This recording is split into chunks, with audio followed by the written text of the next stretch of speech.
Предлагаю вашему вниманию вот такие маленькие пинетки-ботиночки для малыша от 0 до 1,5 месяцев. Вот так они выглядят сбоку, спереди, подошва.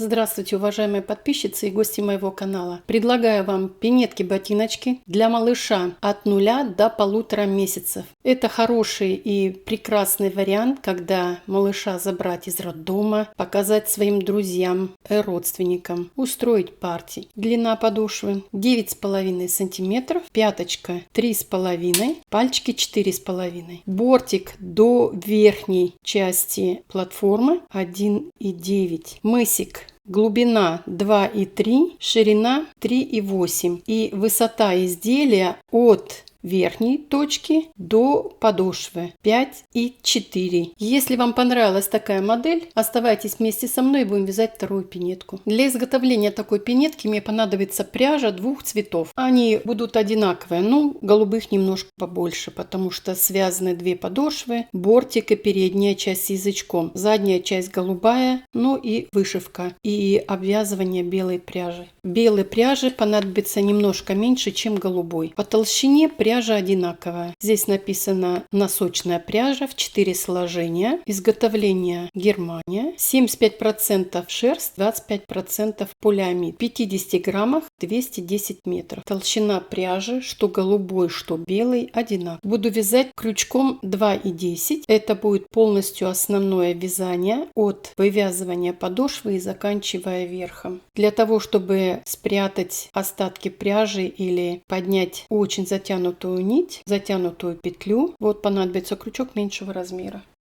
ножницы, 2 маркера, игла для того, чтобы на бортике вышить вот этот рисунок, люверсы на 3,8, очень качественные. Для мастериц, которые хотят использовать люверсы, лучше покупать качественные люверсы, которые не ржавеют и у которых, вот если обратите внимание, сверху насечки. При прижимании они очень хорошо разойдутся в разные стороны. В данном случае это металл, но если есть насечки, то они разбегутся в разные стороны, не царапают и они не выскочат назад. И еще очень важно, при стирке они не будут ржаветь. На каждое изделие мне понадобится 6 штук. Это значит, в общей сложности мне понадобится 12. Для того, чтобы установить такие люверсы, мне понадобятся щипцы. Щипцы вот под размер вот этих люверсов. И фетр. Фетровая стелечка, которая будет располагаться между двумя подошвами. Фетр очень тонкий, очень эластичный. 2 мм толщина. Я приступаю. Вязать пинетку я начну с подошвы. У меня уже 2 подошвы связаны. Они абсолютно одинаковые по размеру. Только одна подошва у меня уже обозначена как внешняя подошва, а другая как внутренняя. Потому что я уже приготовила внешнюю подошву, я ее связала соединительными петлями. Делается это очень просто, нитью белого цвета. Я определила ровно середину, вкалываю крючок. Буду это делать с лицевой стороны соединительными петлями. Очень свободно. Вот так. Мне нужно это сделать по кругу, так как я уже подошву подготовила. Вот выглядит она вот таким образом с лицевой стороны. С изнаночной стороны выглядит вот так. Хвостики я уже заправила. Я распускаю эту подошву и буду приступать к вывязыванию бортика. Но предварительно я расскажу вам о подошве. Набирала я 17 воздушных петель. По окончанию работы 72 петли. Моя подошва начинается сбоку, а значит, соответственно, вязание подошвы будет несимметричным. Здесь будет меньшее количество петель при вывязывании, а здесь будет больше. У меня на моем канале есть несколько видео вязания подошв на 17 воздушных петлях. Несколько из них очень подробные. Если у вас есть своя подошва, добро пожаловать со своей подошвой. Итак, я приступаю. Перед тем, как приступить к вывязыванию бортика, я буду вывязывать сначала мини-бортик. Я его называю нулевой ряд. Этот ряд дает возможность перейти в другую плоскость, чтобы вязание было не закругленным, а вот именно 90 градусов. Бортик составляет 90 градусов. Беру с пяточной стороны лицевую сторону, вот она лицевая подошва, вот это изнаночная, здесь хвостики, здесь очень хорошо видно и рисунок немножко другой. Крючком намечаю середину, вкалываю крючок и разворачиваю вязание на изнаночную сторону. Вязание кант можно растянуть, он впоследствии стянется, чтобы вам было хорошо видно. И в рядом стоящую петлю вкалываю крючок и образовывается уголок. Провязываю вместе, закрепляю. Вторая петля становится первой. Вкалываю, получается, во вторую, а теперь уже в первую и в рядом стоящую петлю. Образовывается уголок. Провязываю вместе столбик без накида. Вторая петля становится первой. В рядом стоящую петлю провязываю вместе столбик без накида. И так далее. Вот посмотрите, что получается. Но здесь маленькие штришки. Они все одинаковые по размеру. Если пропустить петлю, то она будет в 2 раза шире. Соответственно, количество петель уменьшится. Переходим на ребро. У меня появляются открытые петли. Это дает мне возможность привязать вторую подошву. Разворачиваю на лицо. И здесь тоже открытые петли. Вот они. За эти петли я буду привязывать бортик. Буду продолжать вязать бортик. Итак, я провяжу этот ряд самостоятельно и покажу вам следующий этап работы. Ну вот, связала мини-бортик. Вот это начало. И вот мне остается его соединить, этот мини-бортик, с соединительной петлей. Закрепляю. И из этой же петли начинаю вывязывать столбики без накида. Уже формировать мой бортик. Бортик будет состоять из 6 рядов в высоту столбиками без накида. 5 рядов будут вязаться без изменений. По-прежнему будут все 72 петли. Крючок по-прежнему 2,10. Первый ряд начала. Итак, я провяжу 5 рядов в высоту без изменений. И заключительный 6-й ряд я покажу, как я на мысе убавляю 4 петли для закругления. Связала 5 рядов в высоту и вот начала 6-й заключительный ряд моего бортика. Появились в работе маркеры. Маркерами я отметила центральные 20 петель. Петли под маркерами в работе не участвуют. Это вот от маркера до маркера 20 петель. Я буду делать закругленный мысик. Вот, посмотрите, не прямой, а закругленный. Мне нравится больше, симпатично смотрится. До маркера я провязала без изменения. Мне осталось несколько петель столбиками без накида. Снимаю маркер, петлю под маркером провязываю столбиком без накида. И со следующей петли я буду убавлять петли. Мне нужно убавить 4 петли. Интервал между убавлениями будет также 4 петли. Я раскалываю петлю на 2 части. Переднюю часть вот забираю и также делаю со второй петлей. Провязываю вместе столбик без накида. Интервал 4 петли. 1, 2, 3, 4 и вновь убавление. Таким же способом раскалываю петлю за переднюю, подхватываю крючок, переднюю часть, вторую петлю точно так же, провязываю вместе столбик без накида. Я уже убавила 2 петли. Мне нужно точно так же убавить еще 2 петли. Я провяжу самостоятельно до конца и покажу вам следующий этап работы. Провязала бортик. И вот тут была петля последняя. Я ее сформировала, чтобы ее не потерять. И спрятала хвостик. Это делается несложно. Тут получается половинка петли. Ее вновь вернуть назад и сформировать полноценную петлю. Теперь у меня в работе 68 петель, так как мы 4 петли убавили. Перед тем, как приступить к вывязыванию мыса, я вот этот хвостик выведу на другую сторону, вот сюда. И крючком меньшего размера немножко продвину к середине. Вновь в работе маркеры. Я делаю классическим способом. Делю пинетку на 2 части по вот этой первой воздушной косичке и разделяю наполовину. В данный момент у меня 32 петли. Петли под маркерами в работе не участвуют. Это 32 открытые петли. Это получается на мыс. Мы берем немного меньше петель, чем на заднюю часть пинетки. 68 минус 32. Это получается 34, должно с другой стороны быть.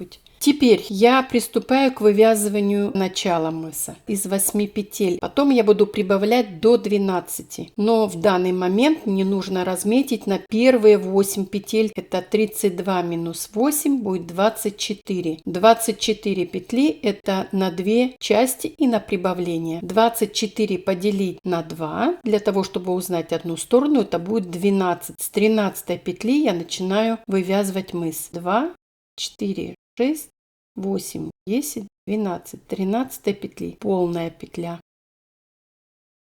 Вот так.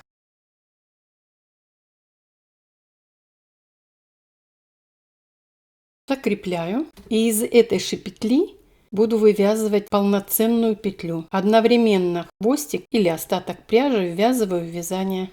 1, 2, 7. Должно быть 8 центральных петель. Так как с этой стороны у меня 12 открытых петель, я начала с 13. С другой стороны у меня также должно остаться 12, чтобы быть ровно на середине. Проверим. 2, 4, 6, 8, 10, 12. Ровно 12 петель с другой стороны. Продолжаю вязать. Следующие 2 петли соединительные. Первая соединительная петля, вторая соединительная петля. Разворачиваю вязание без петли подъема. Нитью перекрываю первую петлю и со второй петли начинаю вязать. 1, 2, 8 и появилась 9 петля, новая петля. Крючок разворачиваю вот таким образом, вкалываю вовнутрь, подхватываю нить, первая соединительная петля и таким же способом вторая соединительная петля. Разворачиваю вязание.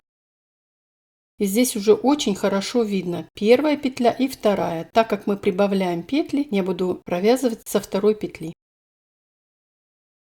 1, 2, 9, 10. У меня 10 петель уже сформировано. Это значит, я уже прибавила 2 петли. Мне осталось прибавить еще 2 петли. Прибавление происходит таким же способом, как я вам сейчас показала. Я провяжу это самостоятельно и покажу вам следующий этап работы. Набрала ровно 12 петель, сколько я и планировала. И теперь я прибавлять больше на центральную часть не буду. Я буду продвигаться до маркеров. Делаю 2 соединительные петли.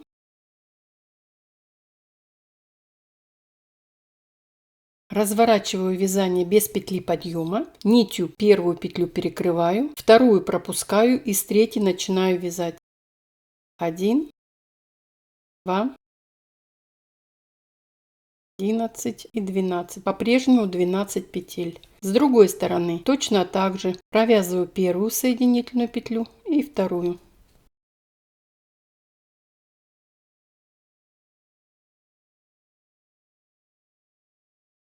Здесь уже очень хорошо видно. Первые 2 петли пропускаю. Вот она первая, вот она вторая. С третьей петли начинаю вязать. 12 и 12. У меня с каждой стороны осталось по 6 открытых петель. 1, 2, 3, 4, 5, 6. С другой стороны точно так же. Я провяжу самостоятельно 2 ряда до того, пока у меня не останется с каждой стороны по 4 петли. Они вяжутся немножко по-другому. 2 ряда самостоятельно и покажу вам следующий этап работы. Теперь у меня с каждой стороны осталось по 4 петли и вяжутся они немножко по-другому. Принцип один и тот же, только я раскалываю петлю и забираю заднюю часть. Делаю соединительную петлю и вновь раскалываю петлю и провязываю вновь соединительной петлей. У меня остаются впереди половиночки петелек. Они мне понадобятся при вывязывании задней части пинетки. Все остальное вяжется точно так же. Первую петлю перекрываю нитью, вторую петлю пропускаю и с третьей петли вяжу мысик.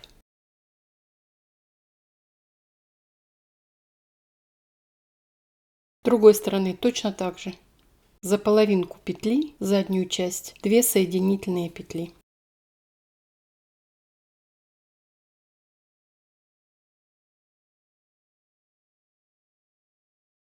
С третьей петли продолжаю вязать. Две последние петли до маркеров вяжутся аналогично. Я сделаю это самостоятельно и покажу вам следующий этап работы. Мыс готов. С одной и с другой стороны у меня больше нет петелек. Маркеры снимаю, они мне больше не понадобятся. И приступаю к вывязыванию язычка. Я уже связала 12 рядов. Если считать парами, вот лицевая и изнаночная. 1, 2, 3, 4, 5, 6. Это значит 6 пар, 12 рядов. Точно так же мне надо связать язычок. Но язычок я буду делать немножко шире. У меня центральные 12 петель, а я хочу сделать, чтобы язычок у меня был 14. Для этого я с каждой стороны прибавлю по одной петле. С первой петли и с последней.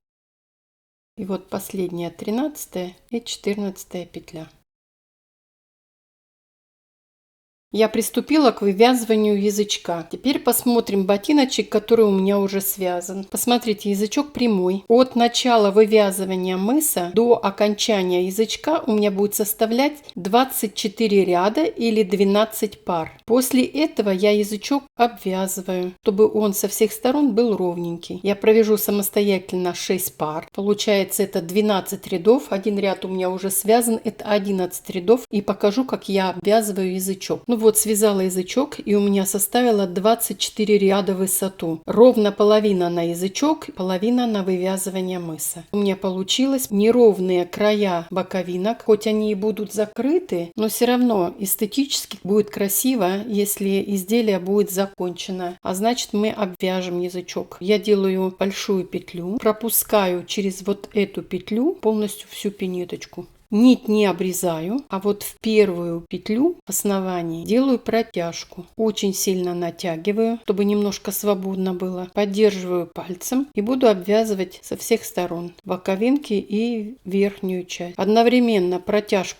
увязываю вязание, предпоследняя петля, и я выхожу на вершину. Так как у меня уже будет другая плоскость, я из первой петли вывяжу 2 петли и также из последней петли вывяжу 2 петли для того, чтобы у меня вязание не стягивало. Вот, видите? Я обвяжу это до конца и покажу вам следующий этап работы. Язычок обвязала, все выглядит красиво. Практически передняя часть готова, не считая вот этой перемычки белой. Но это мы сделаем попозже, а сейчас я приступаю к вывязыванию задней части пинетки белой пряжей. Провязывая переднюю часть пинетки, мы 4 петли оставили половиночки. 1, 2, 3, 4. Первую петлю пропускаю и начинаю вязать со второй петли, со второй половинки.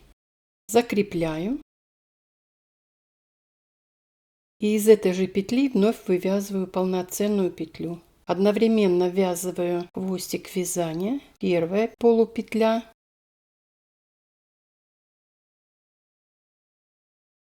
Вторая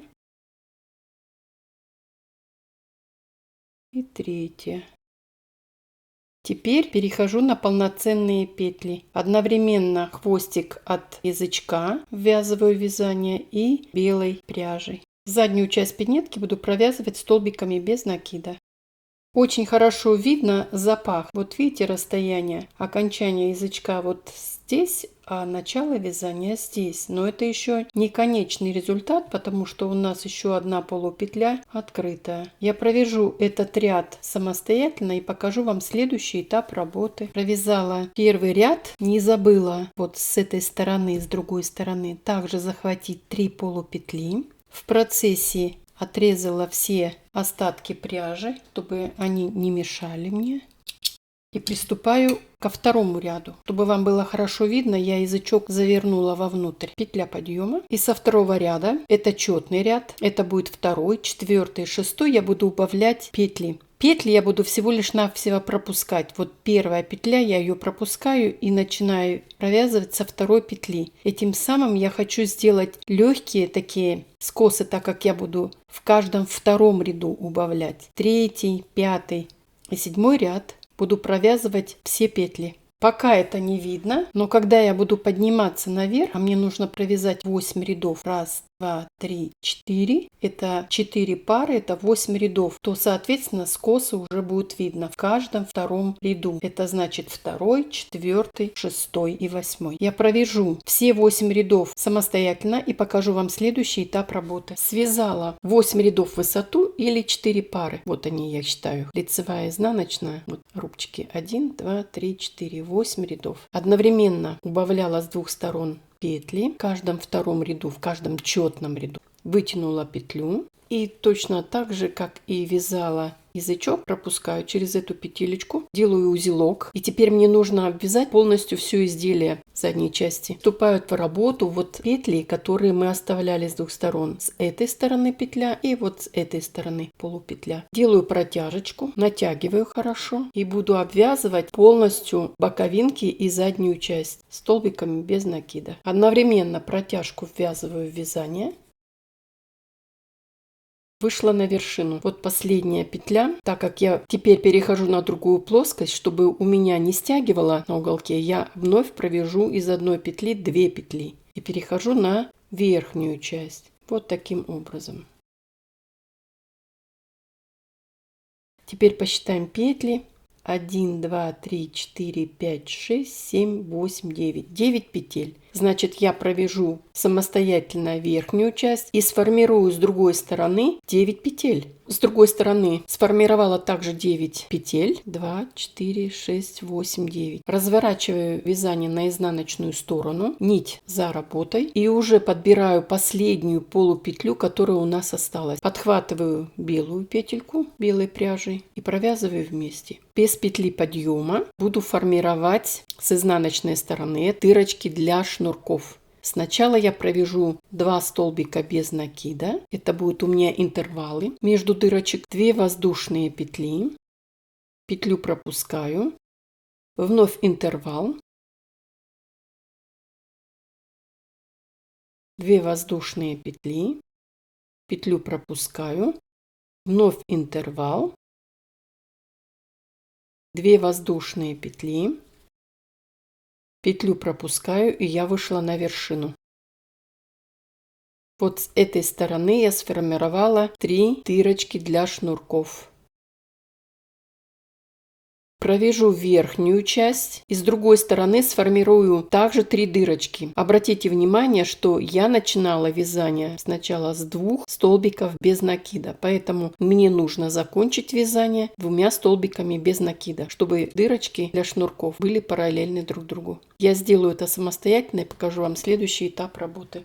Сформировала с другой стороны петельки и вновь вытянутая петелька. Теперь перехожу на лицо. Свободных петель у меня уже нету, но я буду использовать вот эту первую полупетлю, которую я уже использовала. Вновь соединяю полупетлю, петлю, которую я оставила, сейчас провязываю вместе. И теперь я буду закреплять дырочки, чтобы они были уже очень плотные, прочные, чтобы можно было хорошо натягивать шнурок. Так как я начинала вязание 2 столбиков без накида, я буду продолжать 2 столбиками без накида. В арочку 2 столбика без накида. Промежуток между дырочками 2 столбика без накида и так далее. Я укрепляю петли по той причине, чтобы не всегда использовать люверсы. У меня тоже не всегда есть люверсы. И у мастериц, которые вяжут вместе со мной. Поэтому я хочу показать, что без люверсов дырочки для шнурков будут также прочными. И натяжение шнурка не разорвет их. Они выглядят уже хорошо. Я провяжу это полностью до конца и покажу вам следующий этап работы. С другой стороны также обвязала, укрепила дырочки для шнурков, оставляю петельку, разворачиваю вязание на изнаночную сторону. И уже с другой стороны буду повторно использовать половинку петли, подбираю мою петлю, провязываю вместе. Теперь я буду укреплять край задней части пинетки для того, чтобы не дать ей растянуться и еще раз укрепить дырочки для шнурков. Буду это делать соединительными петлями. Посмотрите, толщина края увеличилась, так как я накладываю еще один ряд соединительных петель. Вот если посмотреть на готовую сторону и еще не обвязанную, видите, это тоньше. В Второе. Изделие растянется на ту длину, на которую вы сформируете соединительные петли. Но я советую не затягивать слишком. Эти петельки нужно сделать средние, не очень свободные и не очень затянутые. Дырочкой для шнурков еще больше укрепилась, и поэтому, если у вас нет люверсов, то ничего не произойдет. Дырочки хорошо укреплены, и при натяжении шнурка они не разорвутся. Я провяжу соединительными петлями до конца и отрежу нить и закрою. И покажу вам, как я делаю вот перемычку для шнурков, чтобы язычок не западал вовнутрь. Провязала заднюю часть, сформировала петельки, укрепила. Теперь я приступаю к вывязыванию вот этой перемычки, держатель для шнурка, для того, чтобы язычок не западал вовнутрь. Я буду начинать вот с нижней точки. Так как я считаю парами, то это у меня будет 1, 2, 3, 4. Вот это с середины четвертой. А если считать по рядам, 2, 4, 6, 7. От верха 7 ряд. Сначала намечаю, чтобы держатель был на середине, и опускаюсь вниз на 7 ряд. Перед этим готовлю петлю. Она должна быть небольшая. Так как мы уже знаем, где это будет, намечаю вновь и опускаюсь вниз. 2, 4, 6. Вот тут вот. Мне нужно петлю вывести на изнаночную сторону. Значит, соответственно, крючок вкалываю с изнаночной стороны. Сам крючок вышел на лицевую сторону. Беру вот эту петельку и полностью завожу ее вовнутрь. В рядом стоящую петлю вкалываю крючок и подбираю эту петельку. Пальцем буду придерживать, чтобы узел остался внутри. Буду подтягивать эту петлю. Тяну. А пальцем придерживаю, чтобы узелок остался снутри. Делаю 4 воздушных петли. 1, 2, 3, 4. Вновь небольшая петелька. Распределяю эту полосочку наверх. Вот она у меня должна находиться от верха. 1, 2, 3. 3 ряда. Вновь завожу крючок с изнаночной стороны, вкалываю его. И вот эту петельку вывожу на внутреннюю сторону. Рядом стоящую петлю вкалываю крючок, подбираю эту петельку. Полностью мне надо ее забрать. Закрепляю. И обвязываю столбиками без накида.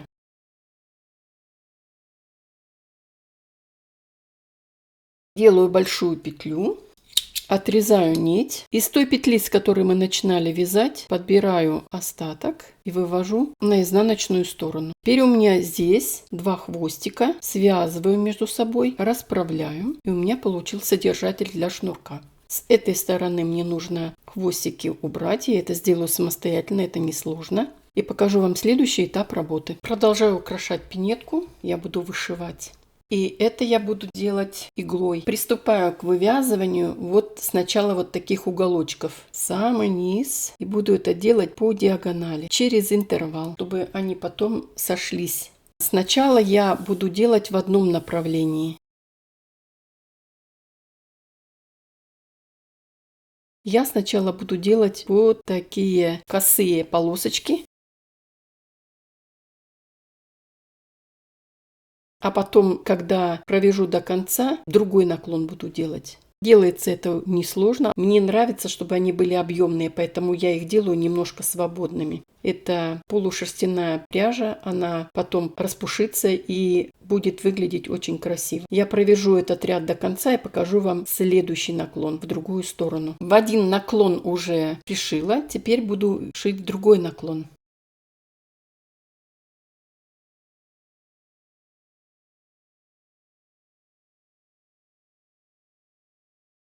Вот что у меня получается. Я прошью это до конца и покажу вам следующий этап работы. Ну вот, прошила зигзаг удачи, соединила все эти уголочки между собой. И теперь хочу сверху просто прошить. Все это я делаю также иглой, прям вот над своим вязанием. Просто сделать стежки вот такие. Вот какой рисунок получается. Я прошью это до конца самостоятельно и покажу вам следующий этап работы. Теперь остается один из последних этапов работы. Присоединить две подошвы и вставить вовнутрь фетровую стельку. Маркером намечаю, чтобы подошва не бегала туда-сюда, когда я начну только обвязывать ее, а потом уже можно маркеры снять. С другой стороны. Пальцем прижимаю пяточку и постараюсь все сложения подобрать. Крючком прокалываю 2 петли. Одну петлю внутренней подошвы и одну петлю, полную петлю внешней подошвы. Обвязывать я буду с внешней стороны подошвы соединительными петлями. Вот здесь как раз соединительные петли должны очень свободными быть, чтобы дать возможность двум подошвам растянуться. Смотрится очень красиво. Теперь смотрим на ребро. Увеличивается, естественно, получается платформа. С внешней стороны такие же стежочки, как и мы сделали на рисунке на нашем. Платформа эта немножко увеличится за счет того, что я вставлю вовнутрь фетровую стельку. Я провяжу это до-после закругления и покажу, как я вставляю фетровую прослоечку вовнутрь и как я вяжу две подошвы вместе с прослойкой. Оставила место для того, чтобы вставить стелечку. Расправляю. Стараюсь, чтобы нигде не было загибов, чтобы все было ровненько. Фетровая стелька немножко получается как будто больше, но это оптически. Теперь буду потихонечку ввязывать вовнутрь фетровую стельку. По-прежнему свободно обвязываю соединительными петлями, и она будет потихонечку ходить вовнутрь. Я провяжу до конца самостоятельно и покажу, как я прячу остатки пряжи. Вот остались остатки пряжи. Я закончила обвязывать подошву. Выглядит очень красиво. Уже сама устойчивая подошва смотрится очень здорово. Теперь мне надо сформировать последнюю петлю.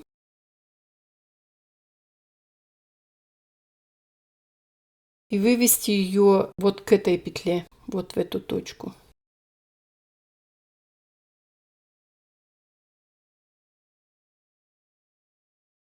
Все деформированные петли расправить, чтобы они смотрелись одинаково. Отворачиваю манжету, получается, заднюю часть. И буду выводить остатки пряжи вовнутрь. Аккуратно связываю, закрепляю легким узлом и потом уже плотно делаю второй узел. И распределяю между внутренней подошвой и стелькой в разные стороны. Остатки пряжи отрезаю. Изделие практически готово. Для мастериц, которые не планируют вставлять люверсы, не хватает только шнурка. Вот он. Вязание такого шнурка есть у меня на канале, двух видов. Вы можете выбрать сами. А теперь замерю его длину. 52 сантиметра. Теперь покажу, как я вставляю люверсы. Мне понадобятся щипцы и сами люверсы. Вставляю люверс и смотрю, чтобы он вот этими насечками не зацепил пряжу, чтобы он ровненько лег. Плоская и выпуклая сторона. Соответственно, у цанги, у щипцов есть плоская и выпуклая. Поэтому плоской стороной кладу на плоскую сторону, а выпуклой на выпуклую. Плотно зажимаю. Вот что получается. Это качественные люверсы. Они стоят немного дороже, но не намного. Если вам нравится, конечно, это уже дизайнерская сторона. Это выглядит очень красиво по отношению к дырочкам, которые без люверсов. Но малыш носит такие ботиночки, ну максимум 4-5 месяцев. Поэтому если у вас нету люверсов, также будет красиво смотреться. Я вставлю люверсы самостоятельно и покажу вам готовую пару. Ну вот, пинетки, ботиночки готовы. Для мастериц, которые умеют вязать, я думаю, это не составит никакой сложности. Возможно, они узнают что-то новое. Начинающих мастериц хочу предупредить, вязать обувь не так просто, поэтому требуется терпение. Я охотно отвечу на ваши вопросы, которые у вас возникнут. Я желаю вам мира, добра, гармонии. Если у вас не получилось сейчас, получится в следующий раз. До свидания, до следующих встреч.